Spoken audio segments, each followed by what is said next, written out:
Alright, welcome to our little show and tell of how to do this mortgage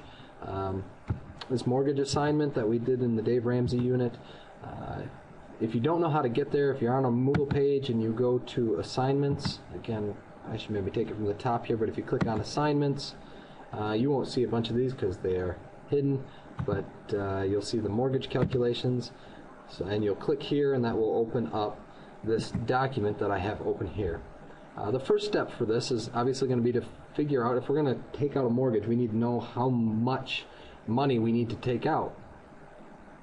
So let's start by going to this website, this Access Kent, and it will kick you to this sheet where you can do a little bit of a search. And you're actually going to search for your house. How much did your house cost? Mortgage data is public record, so it should be there. I enter my street number, my address, and I leave this as sparse as possible. I don't want to put too much information in here. If I put the wrong city or township, I have a Rockford address, but I happen to live in the Oakfield Township, and if I put the wrong one, it's just not going to show up, so I'm just going to leave that blank. So I'm just going to put my address and my street, without the drive, without anything else, click search, and lo and behold, there's my house. Now I'm going to click actually back into refine search, because for some of you, you'll get to your house and won't have all the information, because not every mortgage is going to be in here. So if you're having a little trouble finding your house, well, you can do a little parameter search for all of your neighbors. So if I search from 12,000 to 13,000 on HomeDen, I'll actually get a list of all my neighbors as well. So yeah, I can creep on my neighbors and find out how much they paid for their house. I am going to use my house, and so I'll click on the little parcel number there, and that'll give me some information about my house. If I scroll down, it gives me the taxable value, which I'm going to need. But before I even go any further, before you go any further, click on the sales history and make sure that there's a legitimate sales price, because sometimes you'll have just a zero in there, or a $1 or $10,000 or something, and most houses don't cost just $10,000. Hey! Hi. I need to pause. Hang on one second. Alright, so we had a little interruption there, and I kind of forgot exactly where I am. But it looks like, according to my screen, that, and I know you didn't even realize it, but I just had an entire conversation, and it took place while it was paused, and you didn't even realize it. Anyway, it looks like we're at the place where we've got our sales price. Make sure you've got a good sales price. And that, right now, is how much I paid for my house last time I bought it. So anyway, what is the taxable value for 2011? Oops. That I have to go back to the parcel summary, and notice my taxable value is $73,700. So that's the number I am going to put in here. $73,700. Oops. I apparently clicked in the wrong spot, but you get the idea. $73,700. The last sale prices we saw was $161,500. 20% of the sale price, in theory, a person should put down 20% of their of the value of their house as a down payment. It used to be required. Now you can get away with putting down less, but let's just assume that your parents put down 20%. So that'd be $32,300. $32,300. Next, we have to go to another website to estimate what our taxes are, what our property taxes are.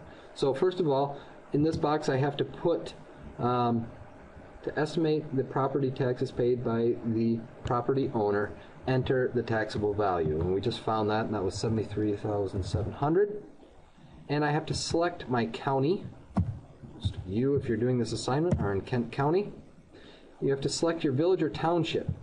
That I'm going to go back here. Notice up here, my village and township. Mine is actually Oakfield Township.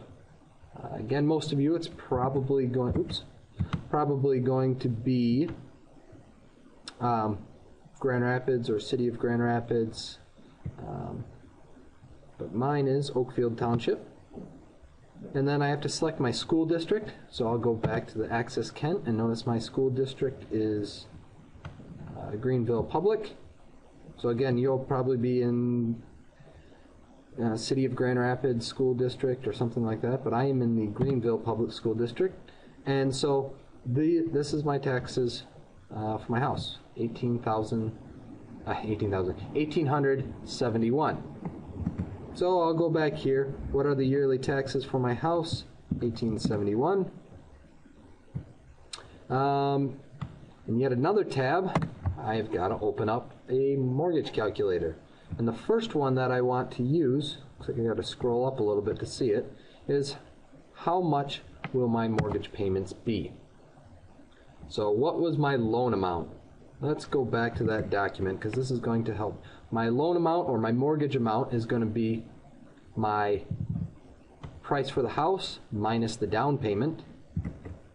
So let me go to a calculator here, which is going to be $161,500 minus $32,300 leaves me with $129,200.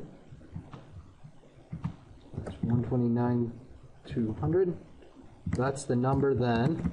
Jump back over here that I need to put in here. $129,200. The appraised value, we'll just assume it was the same as the sale price, so $161,500 for mine. Our first time we're going to do a mortgage term of 30 years. We're going to do an interest rate of 5%, and then we're going to put in our property taxes, which was $1,871, and we'll leave the yearly property insurance at $500. So, click on I can click submit my results. Actually, I'm going to click on the tables. Give it a second here, because that's what my instructions say, and say, what is the cumulative interest paid? So over 30 years, there we go, I'll scroll to the bottom, and the cumulative interest that I'm going to pay is going to be $120,486. So $120,486. I'll just copy and paste it there. Let's go back to the inputs and see what it would be like if we did 15 years instead of 30. I don't think we're going to change anything else, so click on my tables again. And I'll give it a second to populate. And notice by cutting the amount of time I'm paying in half, I cut the interest that I pay by substantially more than half. So now click on how advantageous are extra payments. So I've got to go back to here. I'm going to scroll up. How advantageous are extra payments? There it is. So I click on that. Maybe. My mouse seems to not be working anymore. My computer's froze. And we're unfroze. All right. So how advantageous are extra payments? We're going to change the term back to 30 years. And I think we're just going to leave it. Yeah, assuming we're paying an extra $100. So we're paying an extra $100 starting in that first month. How much interest will I save? Well, instead of paying $120,000, I'm only going to pay $87,000. So I'm going to jump to my calculator and pull this down so I can see my numbers there. So $124,86 minus my $87,505, and I'm going to save $32,981 in interest if I pay an extra $100 a month. Forgot that number already. What was it? It was $32,981. So $32,981. So you can see, obviously, by using a 15-year mortgage instead of a 30-year mortgage, you're going to save, well, over $60,000 in interest. And if you even pay just an extra $100 a month, you would save $32,000. The big problem that Dave Ramsey is going to tell you is that you may go, well, I'll just pay extra on my mortgage. I'll get a 30-year mortgage and pay on it like it's a 15-year mortgage, and I'll save myself a lot of interest. But the reality is, life will get in the way. You probably won't be able to make the extra payments that you think you will, and you'll find yourself in a deeper hole and paying more interest than you should have otherwise. So when you buy a house, you should get it with a 15-year mortgage, and not be tempted to use that 30-year mortgage.